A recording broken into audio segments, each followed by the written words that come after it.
ဒီလောက်ထိအချက်လက်တွေလည်းစုံနေပါပြီဗျာနော်ဘယ်ပါတီနိုင်လဲခင်ဗျားမျိုးမေးရတယ်ဗျာနော်အချက်လက်စုံနေပြီအမှစစ်ဗိုလ်တွေလည်းဗိုလ်ချုပ်9ယောက်နဲ့ဟလာကျန်တဲ့ဝင်ကြီးတွေလည်းတခါလဲပြည်ခိုင်ဖြိုးလည်းရောက်နေပြီဘယ်သူကဘယ်နေရာဆိုအမွေရခွဲထားပြီးသားအဲ့ဒီအမွေခွဲထားပြီးသားကို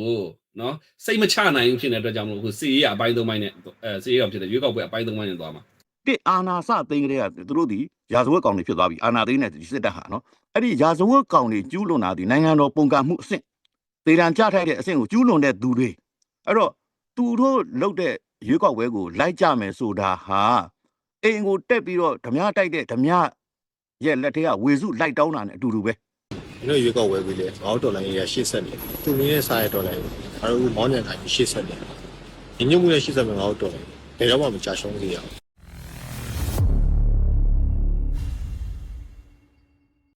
်ဟုတ်ကဲ့ကျွန်တော်ညီကိုမနမများအားလုံးပဲတော်လန်မနက်ခင်နေပါဒါကျွန်တော်ရဲ့မနက်ပိုင်းတင်ဆက်မှုတွေကနေပြန်လည်ပြီးတော့ကြိုဆိုလိုက်ပါတယ်ဒါကျွန်တော်ဒီကနေ့ဒီဇင်ဘာလ28ရက်နေ့အတွက်မနက်ပိုင်းသိရတဲ့တော်လန်စစ်သတင်းလေးတွေနဲ့ဒီနောက်မှာဒီအကြမ်းဖက်စစ်တပ်ရဲ့အတူရောင်ရွေးကောက်ပွဲနဲ့ပတ်သက်ပြီးပြည်သူတွေရဲ့ရင်းနှီးကစကားတန်လေးတွေကိုကျွန်တော်တွားပြီးတော့နားထောင်ကြည့်လိုက်ရအောင်ညာ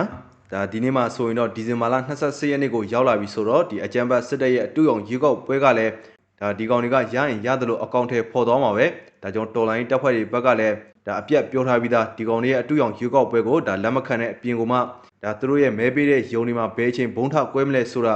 ဒါဘယ်သူမှတက်အပ်ပြောလို့ရတာမဟုတ်ဘူးဆိုတော့ဒါကြောင့်ပြည်သူတွေအနေနဲ့ကလည်းဒါဖြစ်နိုင်မဲသွားပြီးတော့မပေးကြပါနဲ့ဒါကိုပေးလိုက်တဲ့မဲတစ်ခုကဒီအကြမ်းဖက်စစ်တပ်အတွက်ဒါလူသက်လက်မှတ်ပေးလိုက်တယ်လို့ပဲဖြစ်သွားမှာဆိုတော့ဒါကြောင့်ပြည်သူတွေအနေနဲ့လည်းဒါအိမ်ထဲမှာပဲနေပြီးသူတို့ဒီအတူရောင်ရွေးကောက်ပွဲရဲ့မဲယုံတွေမှာဘယ်ချိန်ဘုံထကွဲမလဲဆိုတဲ့အတန်ကိုပဲနားဆွင့်နေကြပါလို့ဒါကြောင့်အနေနဲ့တိုက်တွန်းပါတယ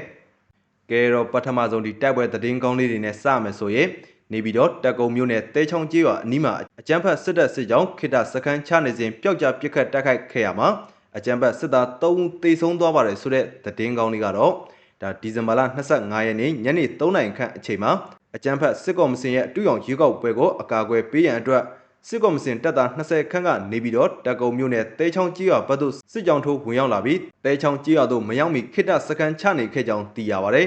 ဒါအဲ့ဒါလို့ခိတစခန်းချနေချိန်တော်လိုင်းတပ်ဖွဲ့တွေကအလင်းငိုက်ပျောက်ကြားစနစ်နဲ့ဝင်ရောက်တိုက်ခိုက်ခဲ့ရမှာအပြန်လည်ပစ်ခတ်တိုက်ပွဲ7မိနစ်ခန့်ကြာမြင့်ခဲ့ပြီးအကြမ်းဖက်စစ်သား3ဦးသေဆုံးခဲ့က3ဦးထိခိုက်ဒဏ်ရာရရှိခဲ့ကြောင်းသိရပါတယ်ဆိုတဲ့ပထမဆုံးဒါကြောင့်နေပြည်တော်ဘက်ကသတင်းကောင်းလေးပဲဖြစ်ပါတယ်ကဲတော့ဆက်ပြီးတော့ဒီတနင်္သာရီတိုင်းဘက်မှာဆိုရင်တနင်္သာရီတိုင်းပလောမြို့နယ်ပလောမြို့မှာစီးတဲ့စာရဖယုံထွေအုပ်ယုံရဲစခန်းနဲ့ခမရ280တပ်ရင်တို့ကိုဒရုန်းများဖြင့်ဘုံကျဲတိုက်ခိုက်ခဲ့ရမှာအကြမ်းဖက်စစ်သား2ဦးသေဆုံးခဲ့ပါတယ်ဆိုတဲ့သတင်းကောင်းလေးကတော့ဒါဒီဇင်ဘာလ23ရက်နေ့မှာ26ရက်နေ့အထိပလောမြို့ပေါ်မှာစီးတဲ့အကြမ်းဖက်စစ်တပ်ရဲ့စာရဖယုံထွေအုပ်ယုံရဲစခန်းနဲ့ခမရ280တပ်ရင်တို့ကိုတော်လိုင်းတပ်ဖွဲ့တွေကပူးပေါင်းပြီးဒရုန်းဖြင့်ဘုံကျဲတိုက်ခိုက်ခဲ့ကြောင်းသိရပါတယ်ဒါအဲ့ဒီတိုက်ခိုက်မှုအတွင်းအကြမ်းဖက်စစ်တပ်ဘက်မှစစ်သား2ဦးသေဆုံးခဲ့က9ဦးထိခိုက်ဒဏ်ရာရရှိခဲ့ပြီးဒါကျွန်တော်တော်လိုင်းရဲဘော်တွေအနေနဲ့ကတော့အထီးကိုက်မရှိပဲပြန်လည်ဆုတ်ခွာနိုင်ခဲ့ကြောင်းနဲ့ဒါအဲ့ဒီလိုတိုက်ခိုက်ခြင်းကအကြမ်းဖက်စစ်တပ်ရဲ့တူရောင်ကြီးကောက်ပွဲကိုစန့်ကျင်သောအနေဖြင့်တိုက်ခိုက်ခဲ့ခြင်းဖြစ်ကြောင်းသိရပါတယ်ဆိုတော့နောက်ထပ်ဒါကြောင့်တနင်္သာရီတိုင်းဘက်ကသတင်းကောင်းလေးပဲဖြစ်ပါတယ်ကဲတော့ဆက်ပြီးတော့ဒါကြောင့်ပဲခူးတိုင်းဘက်မှာဆိုရင်ပဲခူးတိုင်းပြည်မြို့နယ်မှာရှိတဲ့အကြမ်းဖက်စစ်တပ်ရဲ့မဲယုံ3ခုအနီးမှာမနေ့ကညပိုင်းကမိုင်းများစက်တိုက်ပောက်ကွဲမှုဖြစ်ပေါ်ခဲ့ပါတယ်ဆိုတဲ့သတင်းလေးကလည်းဒါမနေ့ကဒီဇင်ဘာလ29ရက်နေ့ည9နာရီခန့်အချိန်မှာပြည်မြို့နယ်ဝက်တီကန်နယ်မြေလွှတ်စဉ်ကြီးရွာအုပ်စုအတွင်းမှာရှိတဲ့လေဘက်ကြီးရွာအကြမ်းဖက်စစ်တပ်မဲယုံအနီးမိုင်းတလုံးပောက်ကွဲခဲ့ကြောင်းအလားတူည9:30မိနစ်ခန့်မှာလဲဝက်တီကန်ရဲစခန်းနဲ့အစိတ်စေးမဲယုံအနီးမှာမိုင်းတလုံးပောက်ကွဲခဲ့ကြောင်းဒါအပြင်ည10:30မိနစ်ခန့်မှာလဲပြည်မြို့နယ်ဝက်တီကန်နယ်မြေဝက်မြေတော်ကြီးရွာအုပ်စုအတွင်းမှာရှိတဲ့အကြမ်းဖက်စစ်တပ်ရဲ့ဝက်မြေတော်ကြီးရွာမဲယုံအနီးမှာမိုင်းတလုံးထပ်မံပောက်ကွဲခဲ့ကြောင်းသိရပါတယ်ဒါအတန်တွေကတော့တော်တော်လေးကိုကျဲတယ်ပြည်သူတွေကလည်းဘာဆက်ဖြစ်မလဲဆိုပြီးနားဆွင့်နေကြပါတယ်မနက်ဖြန်ရက်ကြီးအုပ်ချုပ်ရေးမှုတွေနဲ့ယာယီမှုတွေကလည်းမဲလာမပေးမနေရဆိုပြီးဖိအားတွေပေးထားတယ်မိုင်းခွဲရင်လည်းသူတို့ကိုထိအောင်လုပ်စေချင်ပါတယ်ဆိုပြီးဒါဒေသခံပြည်သူတအုပ်ကလည်းသူ့ရဲ့ရင်းထဲမှာစီးတဲ့အတိုင်းဒါခေတ်သစ်မီဒီယာကိုပြောဆိုထားပါတယ်ဒါအဲ့ဒီလိုဖောက်ခွဲတိုက်ခိုက်ခြင်းကဒီကနေ့ဒီဇင်ဘာလ26ရက်နေ့မှာအကြမ်းဖက်စစ်တပ်ကပြုလုပ်မဲ့အတူရောင်ရေကောက်ပွဲအတွက်အကျိုးဖောက်ခွဲတိုက်ခိုက်ခဲ့ခြင်းဖြစ်ကြောင်းမီဒီအဖွဲ့ကတိုက်ခိုက်တီကိုတော့အတီးပြုနိုင်ခြင်းမရှိသေးကြောင်းဒေတာတွင်စစ်သတင်းမြစ်တွေကခေတ်သစ်မီဒီယာကိုပြောဆိုထားပါတယ်ဒါအလားတူမနေ့ကဒီဇင်ဘာလ29ရက်နေ့ညပိုင်းမှာပဲတဝယ်မြို့အနီးလက်နက်ကြီးပောက်ကွဲတံများတနက်တံများဇက်တိုက်ထွက်ပေါ်နေပြီးအကြမ်းဖက်စစ်တပ်ကလည်းမြို့အတွင်းမှာတန့်ဖြတ်ထားကစစ်ကားများလည်းခြေဆုပ်နေကြောင်းသိရပါတယ် ကဲတော့နောက်ဆုံးအနေနဲ့ကတော့ကရင်ပြည်နယ်မြဝတီမြို့ကကြံ့ဖို့ပါတီရုံးဒရုန်းဖြင့်ဘုံကျဲတိုက်ခိုက်ခံခဲ့ရပြီးထိခိုက်ပျက်စီးမှုရှိခဲ့ပါတယ်ဆိုတဲ့သတင်းကောင်းလေးကတော့ဒါမနေ့ကဒီဇင်ဘာလ29ရက်နေ့ညပိုင်းမှာမြဝတီမြို့အမှတ်၄ရပ်ကွက်ကြံ့ဖို့ပါတီရုံးဒရုန်းဖြင့်ဘုံကျဲတိုက်ခိုက်ခံခဲ့ရပြီးမိโกလုံးများထွက်လာသည်ကိုတွေ့မြင်ရကြောင်းသိရပါတယ်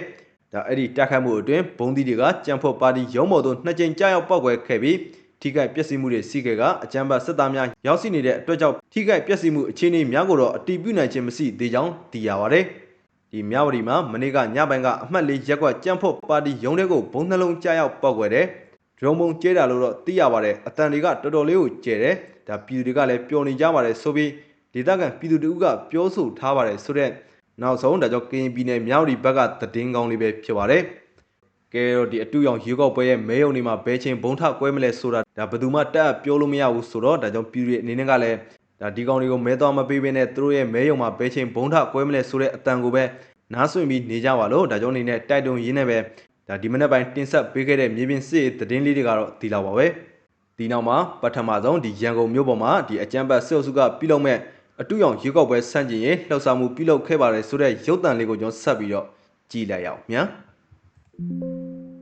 ာမင်းတို့ရွေးကောက်ပွဲပြီးသွားတယ်။ဘောက်တော်လိုင်းကြီးကဆက်ရှိနေတယ် ။ဒီရွေးကောက်ပွဲပြီးတော့တော်လိုင်းရဲ့ဆက်ရှိတယ်။သူမင်းနဲ့စားရင်ငါ့တော်လိုင်း။ဒီဘောင်းညံကနေရှေ့ဆက်တယ်။ဒီနည်းနဲ့ရှေ့ဆက်တဲ့ငါ့တော်လိုင်း။ဘယ်တော့မှမကြရှုံးဘူး။ တချို့ရွာတွေဆိုလို့ရှိရင်ကျွန်တော်တို့ပါတီကိုညှော်နေတယ်လို့ပြောပါတယ် မင်းတို့ရွေးကောက်ပွဲပြီးလေငါ့တော်လိုင်းရဲ့ရှေ့ဆက်နေတယ်။သူမင်းနဲ့စားရတော်လိုင်း။အဲဒါဘောင်းညံကနေရှေ့ဆက်နေတယ်။ဒီညမှုနဲ့ရှေ့ဆက်တဲ့ငါ့တော်လိုင်း။ဘယ်တော့မှမကြရှုံးစေရဘူး။တို့ရေကောက်ပဲပြီးပါလို့အောက်တော်လိုင်းရရှေ့ဆက်နေတယ်။သူမီးနဲ့စရင်အောက်တော်လိုင်းတို့မောင်းညံကန်ကြီးရှေ့ဆက်နေတယ် ကျွန်တော်တို့အဖွဲ့အစည်းကျွန်တော်ပါတီကျွန်တော်တို့ကြံနေတဲ့ပြည်ရေးပါတီကိုဆန္ဒနဲ့ပြေးရဖို့လေကျွန်တော်အလေးနဲ့ဆက်မှပြီးတော့ဒီပါတီကိုတိုက်တွန်းလို့ပါခင်ဗျာ ။တို့ရေကောက်ပဲပြီးလေအောက်တော်လိုင်းရရှေ့ဆက်နေတယ်။သူမီးနဲ့စရတော်လိုင်းအဲတို့မောင်းညံကန်ကြီးရှေ့ဆက်နေတယ်။ညညမှုနဲ့ရှေ့ဆက်မယ်အောက်တော်လိုင်းဘယ်တော့မှမကြရှုံးစေရဘူး။တို့ရေကောက်ပဲပြီးပါလေတော်လိုင်းရဆက်ရှိနေတယ်။သူမီးနဲ့စရင်အောက်တော်လိုင်းတို့မောင်းညံကန်ကြီးရှေ့ဆက်နေတယ်။ညညမှုနဲ့ရှေ့ဆက်မယ်အောက်တော်လိုင်းဘယ်တော့မှမကြရှုံးစေရဘူး။တို့ရေကောက်ပဲပြီးပါလို့အောက်တော်လိုင်းရရှေ့ဆက်နေတယ်။တို့ရေကောက်ပဲပြီးပါလေအောက်တော်လိုင်းရဆက်ရှိနေတယ်။သူမီးနဲ့စရင်အောက်တော်လိုင်းတို့မောင်းညံကန်ကြီးရှေ့ဆက်နေတယ်။ညညမှုနဲ့ရှေ့ဆက်မယ်အောက်တော်လိုင်းဘယ်တော့မှမကြရှုံးစေရဘူး။တို့ရေကောက်ပဲပြီးပါလေအောက်တော်လိုင်းရဆက်ရှိနေတယ်။ကောက်ဝဲပြီးတော့အောက်တော်လိုင်းရဲ့ရှေ့ဆက်ခြင်းတို့ရေကောက်ဝဲပြီးပါလေအောက်တော်လိုင်းရဲ့ရှေ့ဆက်နေတယ်မင်းတို့ရေကောက်ဝဲပြီးပါလေအောက်တော်လိုင်းရဲ့ဆက်ရှိနေတယ်သူမင်းနဲ့စားရဲ့အောက်တော်လိုင်းသူမောင်းညံကန်ပြီးရှေ့ဆက်နေတယ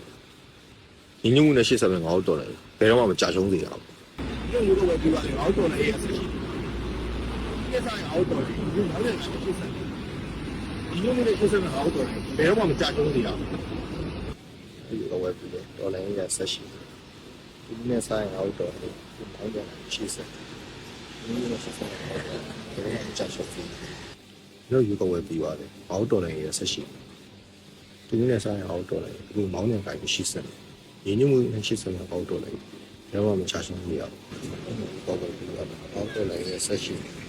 ဒီလိုယူတော့ဝယ်ပြီးပါတယ်အောက်တော်လည်းရဆက်ရှိနေသူမင်းနဲ့ဆိုင်အောက်တော်လည်းသူမောင်းကြကိုရှိစက်နေရင်းနှီးမှုနဲ့ရှိစက်ပဲအောက်တော်လည်းဘယ်တော့မှမချရှုံးစေရဘူး ။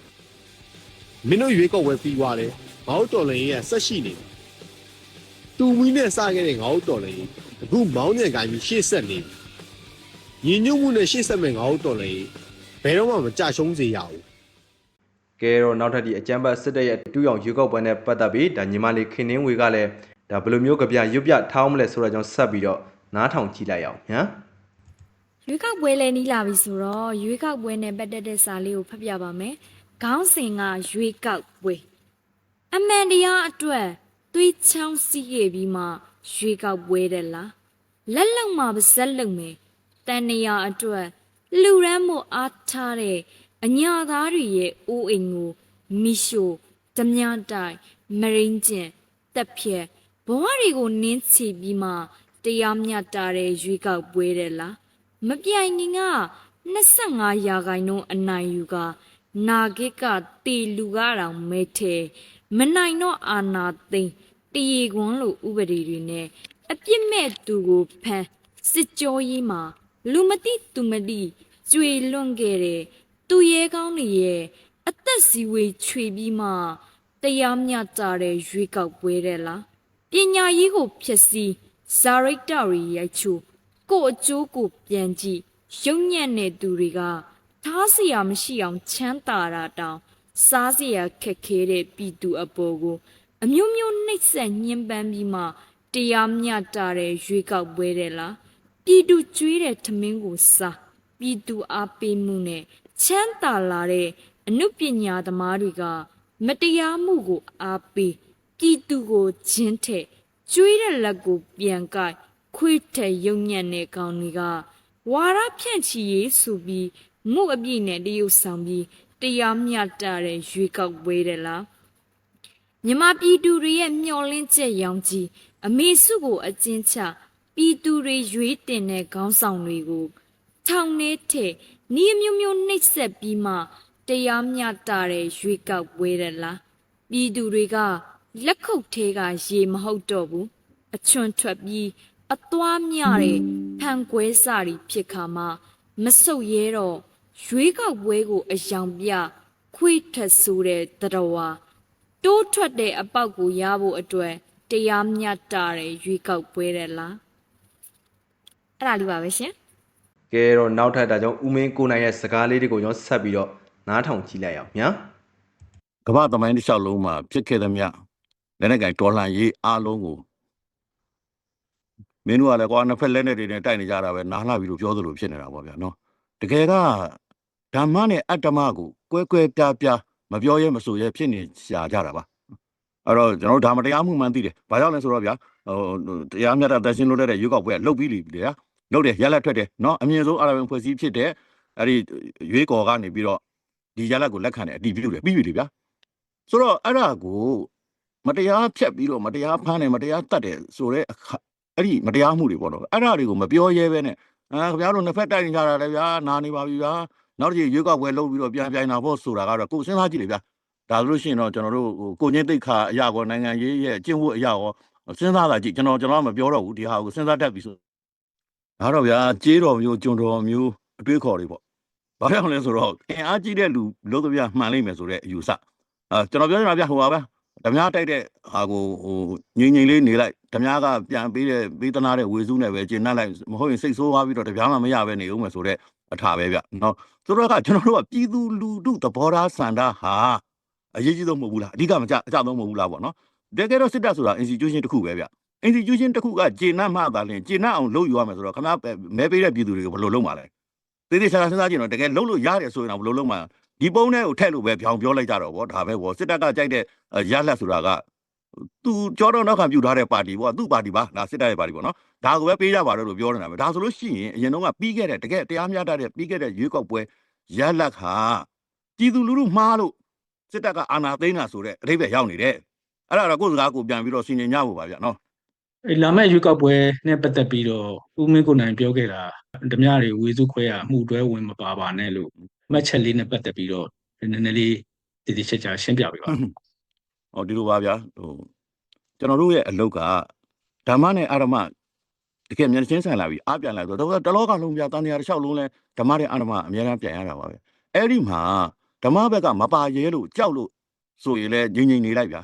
तू ကအဲ့လိုမဟုတ်ဘဲနဲ့ဒီမတရားမှုကနေပြီးတော့အတင်းဆောင်ဆွဲတဲ့နေရာကိုဗျာမတက်တာတဲ့ပုံစံနဲ့တွဲလောင်းခိတ်ပြီးတော့ तू ကကင်ပြီးတော့ပါသွားတဲ့အချိုးပဲဗျာနော်အဲ့တော့အဲ့ဒါမှာဒီဟာဒီတစ်အာနာစသိန်းကလေးကသူတို့ဒီရာဇဝတ်ကောင်တွေဖြစ်သွားပြီအာနာသိန်းနဲ့ဒီစစ်တပ်ဟာနော်အဲ့ဒီရာဇဝတ်ကောင်တွေကျူးလွန်တာဒီနိုင်ငံတော်ပုံကမှုအဆင့်သေတံကြထိုက်တဲ့အဆင့်ကိုကျူးလွန်တဲ့သူတွေအဲ့တော့သူတို့လုပ်တဲ့ရွေးကောက်ပွဲကိုလိုက်ကြမယ်ဆိုတာဟာအိမ်ကိုတက်ပြီးတော့ဓမြတိုက်တဲ့ဓမြ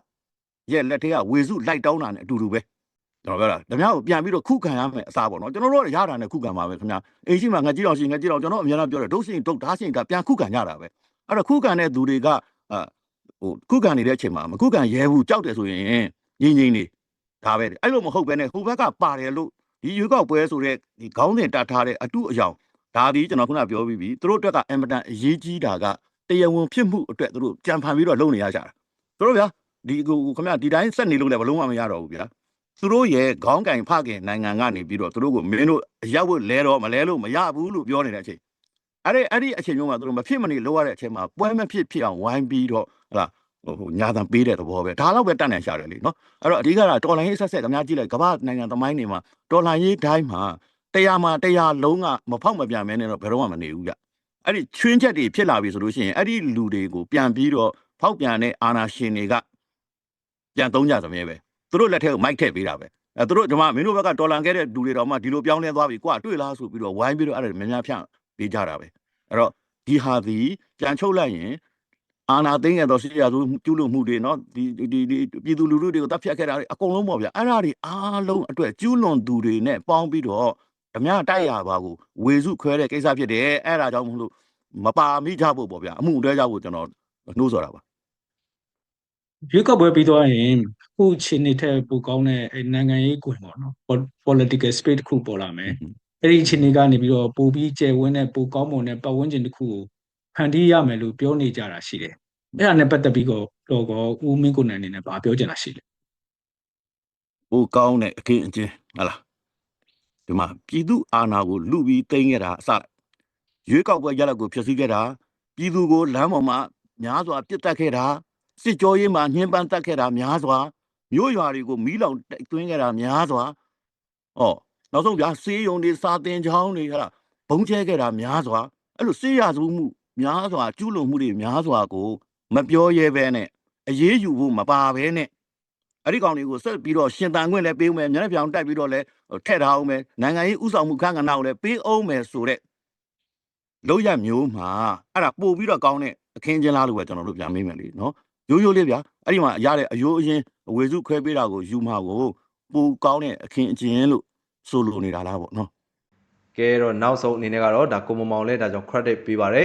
ဒါသူ့အနေနဲ့လည်းဒီအကြမ်းဖက်စစ်တပ်ကပြုလုပ်ပေးမဲ့ဒီအတူရောင်ရွေးကောက်ပွဲနဲ့ပတ်သက်ပြီးဒါတရားမျှတမှုမရှိပါဘူးဆိုတဲ့အကြောင်းနောက်ပြီးတော့သူတို့ရဲ့ဒီအတူရောင်ရွေးကောက်ပွဲပြီးသွားလို့စီးရင်လည်းဒါတော်လန်ကြီးကဆက်ပြီးတော့စီးနေမယ်ဆိုတဲ့အကြောင်းနဲ့ဒီစစ်ပွဲတွေလည်းပို့ပြီးတော့ကျန်းလာမယ်ဆိုတော့သူတို့ဒီအကြမ်းဖက်စစ်တပ်ကမတရားပေါ်တာဆွဲဖမ်းဆီးတော့မယ်ဆိုတဲ့အကြောင်းနဲ့ပတ်သက်ပြီးဒါကိုမမောင်ကလည်းဘလို့ဒီအမှန်တရားပြောတော့မလဲဆိုတဲ့အကြောင်းဆက်ပြီးတော့နားထောင်ကြည့်လိုက်အောင်ည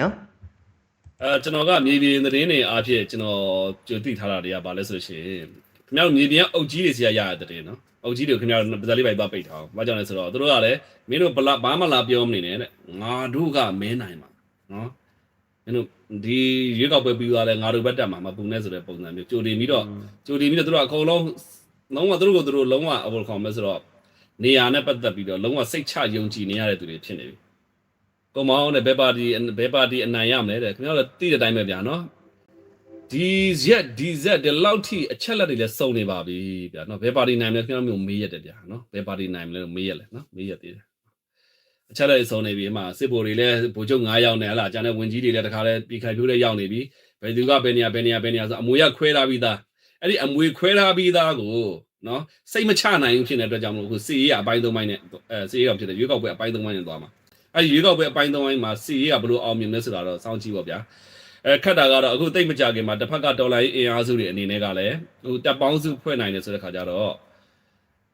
တပ်ပေါင်းစုဖွဲ့လာတိုင်းねပေါ့နော်စစ်တပ်အနေနဲ့တော်တော်ရုန်းကန်ရမယ်ဘယ်သူတွေထိနာမလဲဆိုတဲ့ခါကျတော့စစ်သားလို့ရှိရင်တော့စစ်သားဆွဲလိုက်မယ်အဲ့တော့အခုစစ်သားဆွဲမှုတွေပိုကျန်းလာမယ်ပေါ့ဗျာနော်အဲ့တော့လမ်းဘေးခင်ဗျားတို့လည်းလိမ်မာနေကြလိမ်မာတဲ့သူတော်မှမလွတ်တာဥမာပြလမ်းဘေးမှာဟာလားဟိုဘယ်ခေါ်မှခြေသလုံးအိမ်နိုင်လျှောက်သွားနေတော့ညီငယ်တွေစိုးရင်ပါတယ်နော်ခင်ဗျားတို့တွေကြက်မာရေးခရီးဆိုင်ကြပါ။ဘာကြောင့်လဲဆိုတော့တိတ်မကြတဲ့တိုက်ပွဲတွေကကျန်းလာနိုင်တယ်။အခုတပ်ပေါင်းစုဖွဲ့တယ်ဆိုတဲ့ခါကျကျွန်တော်ကြည့်လိုက်ပါတယ်။တပ်ပေါင်းစုမှာ PDF ကလည်းအရင် PDF မဟုတ်တော့ဘူး။အရင်တော့ကကျွန်တော်ထင်သေးခဲ့တဲ့ PDF မဟုတ်တော့ဘူးနော်။ဘာတွေဖြစ်လာနိုင်ဆိုတဲ့ခါကျတိုက်ပွဲတွေမီးတွေပွင့်မှာပေါ့ဗျာနော်။ပြည်သူတွေတေကြမယ်ဟလား။ပြီးရင်ခေါ်မစလေးနဲ့ဘုံကျဲမှုတွေအစားသဖြင့်အများကြီးဖြစ်လာမယ်တော်လန်ရင်းဘက်ကလည်းကြာချုံးသွားမှုမရှိတော့ဘာကြောင့်တော်လန်ရင်းကလည်းအရင်တော်လန်ရင်းမဟုတ်တော့ဘူးအရင်တုန်းကလို့တူမီသမားမဟုတ်တော့ဘူးအားလုံးဟာတိုက်ခေါ်မဆိုလို့ရှိရင်ဟိုနေရာတိုင်းရွာတိုင်းမြို့တိုင်းမှာပြန့်နှံ့နေတဲ့သူတို့ရဲ့ကိုယ်ရက်ကလည်းရှိနေပြီဖြစ်တယ်နော်နောက်တစ်ခုကသူတို့မှလည်းစီရေးအတွေ့အကြုံတွေကရှိလာပြီဖြစ်တယ်နော်လက်နက်အားဖြင့်လည်းတူမီမဟုတ်တော့ဘူး rifle တွေဖြစ်နေပြီဖြစ်တယ်ခင်ဗျားတို့ကိုနိုင်ငံရေးချင်းတွေကောင်းနေပါပြီဘယ်နေရာမှာဘယ်လိုကောင်းနေဘယ်လိုပဲပြောနေပြည်သူလူထုကငတ်နေတဲ့ပြည်သူလူထုကကျွန်တော်တို့ဒီဟိုဘယ်လိုခေါ်မလဲဝန်ထမ်းတွေကလည်းငတ်နော်ဝန်ထမ်းတွေကဒုက္ခရောက်နေပြီနော်တော်တော်လေးဒုက္ခရောက်နေကြအခုက ဘူးရီစေဝါတွေကလည်းပေါ်နိုင်ငံကတော့ကျွန်တော်ဒီကြားဖြန့်ကလည်းတမောက်နော်အခုဒီရိုဟင်ဂျာဘင်္ဂါလီအရေးကလည်းတမောက်တပ်ပေါင်းစုအရေးကလည်းတမောက်အခုမြစ်ဆုံအရေးကလည်းထိုးကျွေးရလားဒါမှမဟုတ်လို့ရှိနေဆိုလိုချင်တာကကိုအကာရဖို့အတွက်မြစ်ဆုံအရင်ဆုံးတရုတ်ကြိုက်ထိုးပေးနေရလားမသိဘူးပေါ့နော်အမှပြည်သူလူထုဆန္ဒနဲ့ဆန့်ကျင်လိုက်ရှင်တော့ပြည်သူဆန္ဒနဲ့ဆန့်ကျင်လာပြီဆိုလို့ရှိရင်တော့ပြည်သူအားပေးမှုနည်းလို့ရှိရင်တော့စစ်တပ်အနေနဲ့ကနော်ဟိုရုန်းကန်ရမှာပေါ့ဗျာနော်အာဖဂန်မှာတာလီဘန်တွေကစစ်တပ်ကိုနိုင်သွားတာလည်းဒါအသိမှန်ပါတယ်အဲ့တော့အဲ့ဒါကိုပဲကျွန်တော်တခါကျခင်ဗျားပြောပါပဲเนาะကျွန်တော်အနေနဲ့စဉ်းစားမိပါတယ်ဒါကိုလည်းကျွန်တော်တို့ကကျွန်တော်အများကြီးပေါ့နော်ဟိုမြန်မာအရေးနဲ့ချိန်ဆပြီး case study ကျွန်တော်လုပ်ကြည့်ပါတယ် case study လုပ်ကြည့်တဲ့အခါမှာလောလောဆယ်တော့ရခိုင်ကနေပြေးနေရတော့အမှန်ပဲကဲတော့ဒါကိုမမောတော့ဒါဆော့ပေါ့ပြီးတော့ပဲပြောသွားတာပေါ့နော်ဒါအမှန်တကယ်ဆိုရင်ဒါကြောင့်တော်လိုင်းတက်ဖွဲ့တွေဘက်ချက်မှဆိုရင်လည်းဒါတပ်ပေါင်းစုတွေကလည်းပို့ပြီးတော့ဖွဲ့လာနိုင်ပြီဆိုတော့ဒီအကြမ်းဖက်စစ်တပ်ရဲ့နေဝင်ခြင်းကတော့တိတ်ပြီးတော့မကြတော့ပါဘူးနော်ကဲတော့ဒါလောလောဆယ်ဒီနေ့မှဆိုရင်ဒီအကြမ်းဖက်စစ်တပ်ရဲ့ဒီအတူရောင်ရွေးကောက်ပွဲကလည်းစပြီဆိုတော့ဒါကျွန်တော်တို့ပြည်သူတွေအနေနဲ့မဲတွေတွားပြီးတော့မပေးကြပါနဲ့ဒါသူတို့ရဲ့မဲရုံမှာဘဲချင်းဘုံထကွဲမလဲဆိုတော့ဘလို့မှအတိအကျပြောလို့ရတာမဟုတ်ဘူးဆိုတော့ဒါသူတို့ရဲ့မဲရုံတွေမှာဘဲချင်းဘုံထကွဲမလဲဆိုတဲ့အတန်ကိုပဲနားဆွင့်ပြီးအိမ်ထဲမှာပဲနေကြပါလို့ဒါကြောင့်အနေနဲ့ပြောရင်းနဲ့ပဲဒီမနက်ပိုင်းလေးကတော့ဒီလောက်ပါပဲအားပေးကြတဲ့ကျွန်တော်ညီကိုမောင်နှမတယောက်ချင်းတိုင်းအထူးပဲကျေးဇူးတင်စီပါတယ်ဒါညနေကြာမှအချိန်ရတယ်ဆိုရင်ကျွန်တော်သတင်းကောင်းတွေနဲ့ပြန်ပြီးတော့တက်လာခဲ့ပါအောင်မယ်အားလုံးပဲကျမ်းမာဘေးကင်းကြပါစေခင်ဗျာ